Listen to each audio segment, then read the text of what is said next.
Mummy તું શું વિચારે છો? કાલે છે ને હું તાર મામાના ઘરે ગઈ હતી. તું પાર્લરમાં ગઈ હતી ને, તો મને એમ થયું હું મામાના ઘરે જઈ આવું. અને તાર મામાને મામેરાની વાત કરીને આવી. તાર મામાને છે ને ત્યાં ધંધો મોળો હાલે છે, આરો નથી હાલતો, તેજી નથી. એટલે હું એને એમ કહીને આવીશું, તું તાર મારે કાંઈ નથી જોતું, લીલું નાળિયેર લઈને આવીશ ને તોય હાલશે.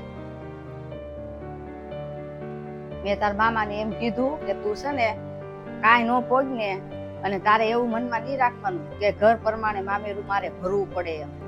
તું ખાલી આવીને ઉભો રહેજે ને તોય મારે ઘણું ઘણું. મેં એને એમ કીધું કે મારે મામેરું નથી જોતું ભાઈ, અને અમારે કઈ દેખાડો નથી કરવો, તું ખાલી આવીને ઉભો રહેજે.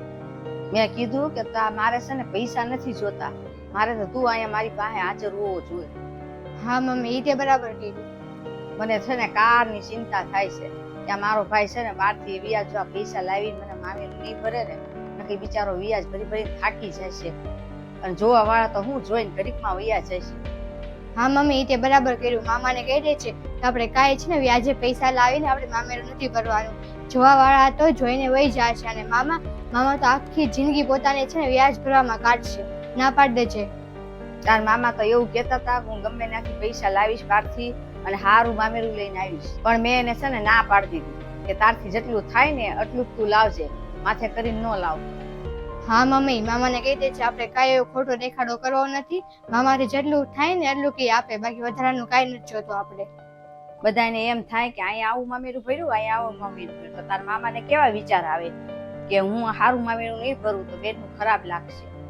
ઈ જ ને, અત્યારે દેખા દેખીમાં બધા છે ને વ્યાજે છે ને માથે કરીને કાં તો પોતાની જમીન વેચીને છે ને મામેરું ભરે છે.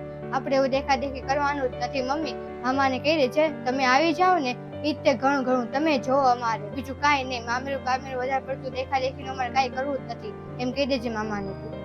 હા એવું કરે છે બધા. હા, આપણે કાંઈ બીજા બધાની જેમ દેખાડો નથી કરવાનો. આપણે જે કઈ વસ્તુ આપણે લાવ્યા છે ને એ મૂકી દેવાની. મામાની આબરૂ ઈ જ આપણું છે ને. મામાનો પ્રસંગે સજવાય છે ને આપણો પ્રસંગે સજવાય છે.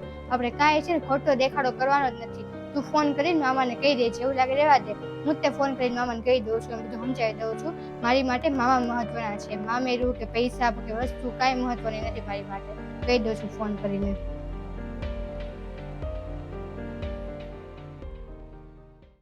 ચાલ મમ્મી, હું નીકળું છું, પછી ક્યારેક હું આવીશ. ઊભી રહે.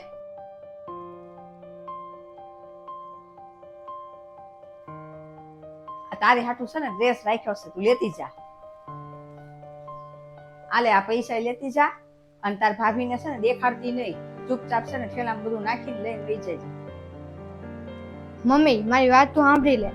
આ ઘરમાંથી હું કાંઈ પણ લઈને જઈશ ને હું ભાભીને દેખાડીને લઈને જઈશ, નહીંતર હું કાંઈ નહીં લઈ જાઉં અહીંથી. અરે પણ મેં તારી હાટું લીધો છે ડ્રેસ. પણ મમ્મી ભાભીનું આ બધું દેખાડી દઈશ તો ભાભી મને આ બધું લઈ જવાનું ના તો નહીં પાડે ને મમ્મી. અને આજે તું છો એટલે તું મને આ બધું આપે છો, કાલે વાર તું નહીં હો તો આ બધું ભાભીને જ કરવાનું છે ને પછી.